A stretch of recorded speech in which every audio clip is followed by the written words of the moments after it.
Ya, bismillahirrahmanirrahim. Assalamualaikum warahmatullahi wabarakatuh. Alhamdulillahirrabbilalamin. Hamdan wa syukran lillah. Salatan wa salaman ala rasulullah. Mabad. Adik-adik mahasiswa yang saya banggakan, pada hari ini saya membagikan video saya terkait akan membahas ya bagaimana nanti penilaian mid semester.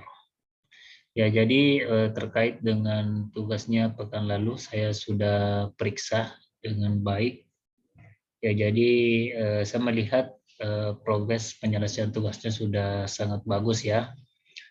Namun ada beberapa mahasiswa yang mengumpulkan terlambat, tetapi saya tetap mengakomodir tugas tersebut dengan mempertimbangkan alasan-alasan yang disampaikan.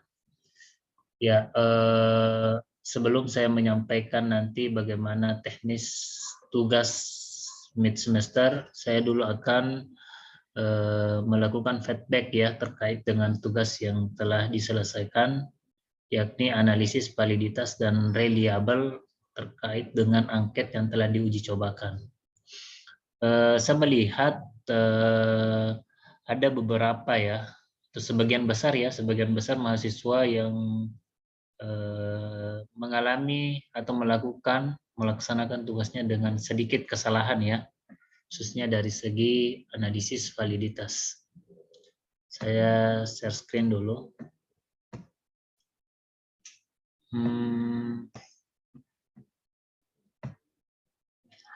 Ya, seperti misalnya tugas dari Muhammad Junaidi ya. Jadi tugas dari Muhammad Junaidi ini sudah sangat bagus ya. Di sini saya melihat respondennya ada 50 dan rata-rata semua mahasiswa melakukan uji coba kepada 50 mahasiswa ya. Mungkin instruksi dari saya. Ya, jadi analisis yang dilakukan oleh Junaidi ini sudah benar ya, benar semua dengan melihat rumus dari koefisien korelasi X ke Y-nya sudah sesuai. Begitu juga dengan R-tabel dan interpretasinya valid. Nah, ya jadi bahwa R-tabel yang digunakan di sini adalah 0,2787 ya. Jadi 0,2787 yang 5%, bukan yang 1%. Nah, sebagian besar mahasiswa menggunakan 0,3. Padahal yang benar itu adalah 0,2787. Saya perlihatkan dulu tabelnya.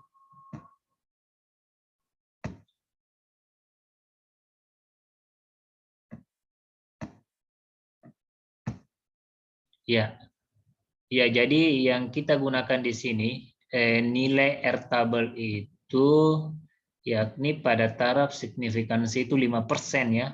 5%, bukan 1%, tapi 5%. 5% itu 0,279.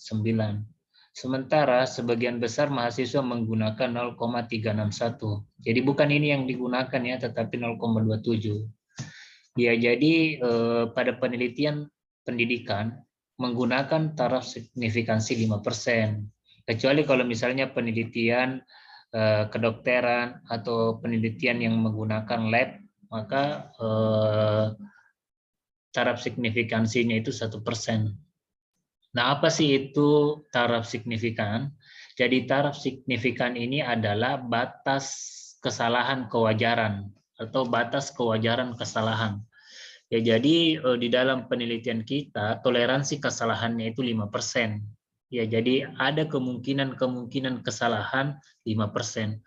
Makanya nanti pada saat kita mengambil suatu kesimpulan, ya kesimpulannya yaitu 95% benar ya. Jadi kita nanti memberi kesimpulan bahwa kesimpulan penelitian saya bahwa 95% mengatakan bahwa dan titik. Jadi kenapa 95%? Karena 5%-nya itu kita anggap sebagai taraf signifikansi atau kemungkinan kesalahan. Ya, jadi seperti itu ya. Jadi nanti pada saat kita menyusun hasil penelitian, laporan penelitian dalam bentuk artikel, maka di situ pada saat mengambil satu kesimpulan, maka kesimpulannya itu harus mengatakan 95% ya. Jangan mengatakan 100%.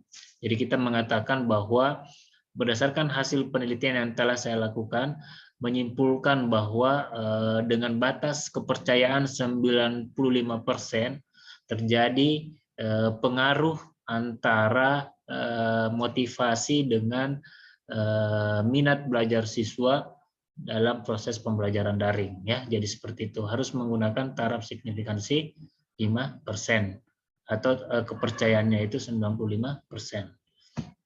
Ya seperti itu. Ya jadi adik-adik yang mengalami atau salah ya di dalam mengambil suatu kesimpulan itu diubah sedikit ya. Seperti misalnya ini saya perlihatkan, bukan ini ya, perlihatkan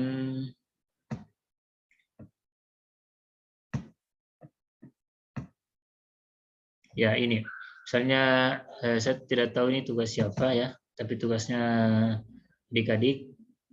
Di sini dia menggunakan airtable 0,339. Iya, jadi ini kurang tepat ya, yang kita gunakan di sini 0,27. Nah, jadi adik-adik yang menggunakan airtable 0,339 silahkan direvisi, diganti dengan pada taraf signifikansi 5%, yaitu 0,279. Nah, apa implikasinya kalau kita menggunakan kalau kita menggunakan airtable 0,339, nah nanti itu berhubungan juga terhadap pengambilan keputusan apakah valid atau tidak. Anggaplah misalnya koefisien korelasinya atau RxC-nya itu 0,30, maka kalau kita menggunakan airtable 0,33 berarti tidak valid, tetapi kalau kita menggunakan 0,27 berarti dia valid ya, seperti itu. Nah, saya meminta adik-adik untuk merevisi tugasnya yang masih kurang tepat ya, khususnya di dalam keputusan pengambilan airtable, sehingga berimplikasi terhadap statusnya ya, apakah valid atau tidak valid. Ya itu ya. Nah, selanjutnya terkait dengan tugas meet-nya adik-adik semua, saya ingin adik-adik membuat sebuah video pembelajaran ya, sebuah video pembelajaran terkait dengan tugasnya minggu lalu. Ya, jadi tugas pembelajarannya itu dan di dalam bentuk video pembelajaran maksimal 20 menit ya, maksimal 20 menit. Nah, apa yang dipresentasikan? Yang dipresentasikan adalah tugasnya ya, mulai dari judul penelitiannya, apa judul penelitiannya. Yang kedua adalah latar belakangnya ya, pendahuluan. Adik-adik juga sudah mengumpulkan tugasnya. Jadi yang dipresentasikan itu judul, yang kedua pendahuluannya, yang ketiga variabel ya, definisi variabelnya mulai dari definisi operasional, definisi konstruk dan lain sebagainya. Lalu kemudian hasil analisis instrumen. Ya, ini dipresentasikan juga bilang di antara berapa misalnya butir soal, ada 40 butir soal, berapa yang valid, berapa yang tidak valid. Yang valid itulah nantinya yang adik-adik gunakan untuk melakukan penelitian di lapangan. Sementara yang tidak valid itu dibuang. Ya, jadi yang valid saja itu yang kemudian dijadikan instrumen untuk dijadikan instrumen ya untuk mengumpulkan data di lapangan pada saat ke sekolah mengambil data penelitian. Ya, jadi seperti itu. Jadi tugas meet-nya adalah membuat video pembelajaran terkait dengan presentasi mulai dari judul, pendahuluan, variabel ya, variabel mulai dari definisi, definisi konstruk, definisi operasional, lalu kemudian presentasikan juga hasil uji coba instrumen yang telah dibuat ya. Misalnya ada 2 instrumen itu dipresentasikan semua, berapa yang valid, berapa yang tidak valid, berapa reliabilitasnya. Ya, saya rasa itu saja ya yang sempat saya share pada hari ini. Jika ada hal-hal yang belum dipahami bisa dipertanyakan melalui WA Group. Oke ya, terima kasih atas perhatian adik-adik semua. Assalamualaikum warahmatullahi wabarakatuh.